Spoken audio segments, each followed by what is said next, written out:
क्षण में स्वागत है। बिना वक्त गवाए सीधे मुद्दे पर आते हैं। आज हमारा पूरा ध्यान इस बात पर होगा कि आधुनिक युद्ध के मैदान में आर्टिफिशियल इंटेलिजेंस यानी एआई की असली हकीकत आखिर क्या है और इसके सटीक खतरे कितने बड़े हैं। सबसे पहले उन हॉलीवुड वाली टर्मिनेटर की कल्पनाओं को एक तरफ रख देते हैं। असलियत में एआई का खतरा किसी अपने आप चलने वाले ऑटोनॉमस रोबोट में नहीं छिपा है। इसकी असली ताकत है हाइपर फास्ट डेटा एनालिसिस। युद्ध के मैदान में हर एक सेकंड कीमती होता है। आम इंसानी दिमाग जिस विशाल डेटा को समझने में घंटों लगा दे, एआई उसे पलक झपकते ही प्रोसेस कर लेता है। ये फौज के लिए एक जबरदस्त फोर्स मल्टीप्लायर का काम करता है। तो आइए देखते हैं हम किन विषयों को कवर करने वाले हैं। मिथक बनाम असलियत से लेकर प्रोजेक्ट मैवन का असर, हाइपर वॉर की गति, एल्गोरिथम की गलतियां, परमाणु खतरे और आखिर में इस सब पर मानव नियंत्रण कैसे बनाए रखा जाए। शुरुआत करते हैं पहले हिस्से से, जहां हम मिथक और असलियत के बीच के फर्क को समझेंगे। सच तो ये है कि एआई कोई एक अकेला हथियार, मिसाइल या बंदूक नहीं है। ये एक फाउंडेशनल टेक्नोलॉजी है, बिल्कुल बिजली या कंबशन इंजन की तरह। जरा सोचिए, जिस तरह बिजली ने दुनिया के हर हिस्से को बदल दिया, उसी तरह एआई भी एक ऐसा टूल है जो बोरिंग लॉजिस्टिक्स से लेकर बैटलफील्ड इंटेलिजेंस तक सब कुछ बदल कर रख देता है।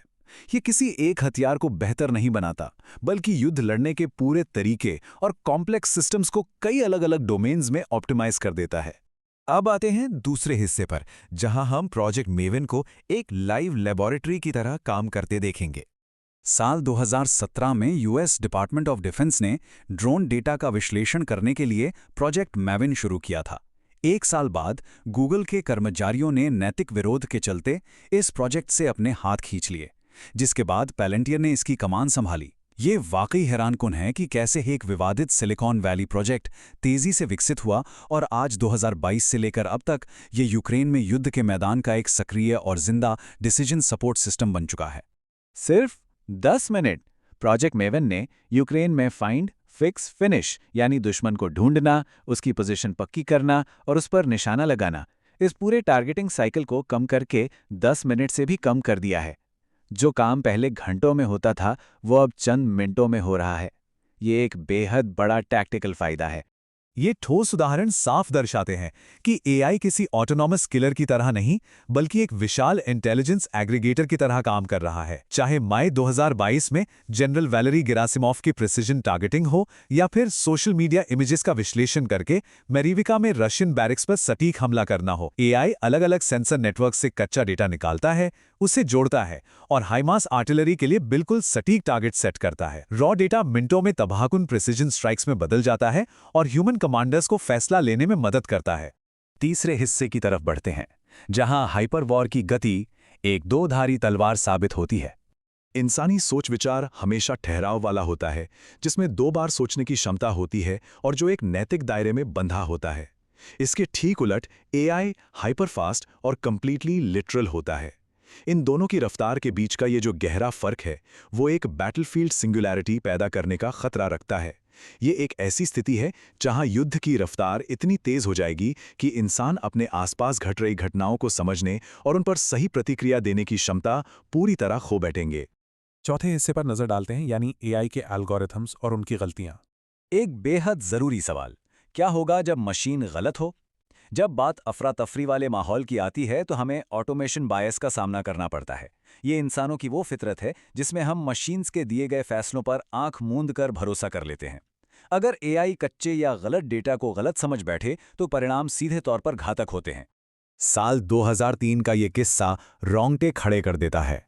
ऑटोमैटिक मोड पर चल रहे एक यूएस पेट्रियट मिसाइल सिस्टम ने गलती से अपने ही 2 साथी एलाइड प्लेन्स को गिरा दिया, जिसमें उनके क्रू की जान चली गई। बिना किसी इंसानी निगरानी के मशीन्स को फायरिंग की इतनी बड़ी ताकत देने के नतीजे सच में भयानक और जानलेवा हो सकते हैं।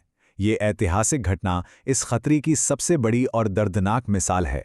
एआई एल्गोरिथम्स आकार में काफ़ी ब्रिटल होते हैं, यानी लचीलेपन से खाली होते हैं।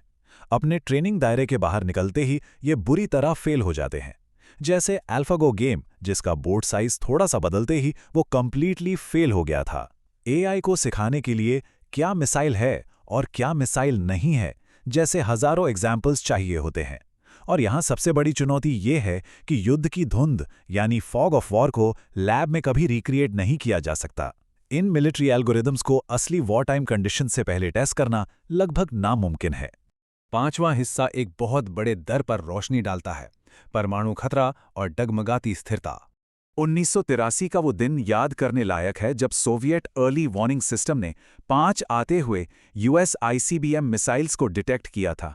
उस वक्त ड्यूटी ऑफिसर स्टैनिस्लाव पेट्रोव ने अपनी इंसानी समझ का इस्तेमाल किया और उस डेटा को एक एनॉमली या टेक्निकल गलती मानकर नकार दिया। उनके एक ठहराव ने दुनिया को परमाणु तबाही से बचा लिया। लेकिन यहाँ एक दिल दहला देने वाला सवाल उठता है, अगर पेट्रोव की जगह उस दिन कोई हाइपरफास्ट एआई सिस्टम कंट्रोल में होता तो क्या उसने उन गलत सेंसर रीडिंग्स पर रुककर दोबारा सोचने का फैसला किया होता, या पल भर में एक ग्लोबल न्यूक्लियर वॉर शुरू हो जाता? एआई की क्षमता इतनी बढ़ चुकी है कि वो दुनिया भर के समुद्रों को ट्रांसपेरेंट यानी पारदर्शी बना सकता है। इससे गहराइयों में छिपे हुए न्यूक्लियर सबमरीन्स को आसानी से ट्रैक किया जा सकेगा। ये सिर्फ एक तकनीकी छलांग नहीं है, बल्कि ये न्यूक्लियर स्टेट्स के उस ऑलवेज नेवर बैलेंस को हिला देता है जिस पर पूरी दुनिया की शांति टिकी है। सिर्फ इस डर से कि दुश्मन एआई का इस्तेमाल करके सबमरीन्स ढूंढ निकालेगा, देशों पर दबाव बनता है कि वो अपना हथियार नष्ट होने से पहले ही मशीन्स को उन्हें लॉन्च करने का अधिकार यानी प्री डेलीगेशन दे दें। ये डर बिल्कुल शुरुआत में ही पहले हमला करने को मजबूर कर देता है। और अब आखिरी हिस्सा, मानव नियंत्रण बनाए रखना और गवर्नेंस की चुनौती। इन अभूतपूर्व खतरों के बीच अंतर्राष्ट्रीय समुदाय एक बहुत बड़ी रेगुलेटरी चुनौती का सामना कर रहा है। यूएन ऑफिस फॉर डिसआर्मामेंट अफेयर्स और स्टिम्सन सेंटर जैसी संस्थाएं टेक कंपनीज और सरकारों के साथ मिलकर एक बहुपक्षीय नियम बनाने पर लगातार काम कर रही हैं। उनका मुख्य लक्ष्य ये सुनिश्चित करना है कि किसी भी आधुनिक हथियार प्रणाली में एक ह्यूमन इन द लूप जरूर हो, यानी एक ऐसी अनिवार्य इंसानी निगरानी जो आखिरी और सबसे बड़ा सर्किट ब्रेकर बन सके।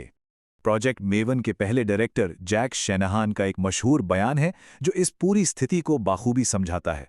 वो कहते हैं कि ये पुराने ज़माने के हथियारों और आज की इस आधुनिक कमर्शियल टेक्नोलॉजी का एक बिल्कुल ही अजीब मिश्रण है। भविष्य का युद्ध यही दिखाता है, एक ऐसी जगह जहां सदियों पुरानी तोपखाना प्रणाली आज के कटिंग एज डेटा साइंस और आर्टिफिशियल इंटेलिजेंस के साथ मिल रही है।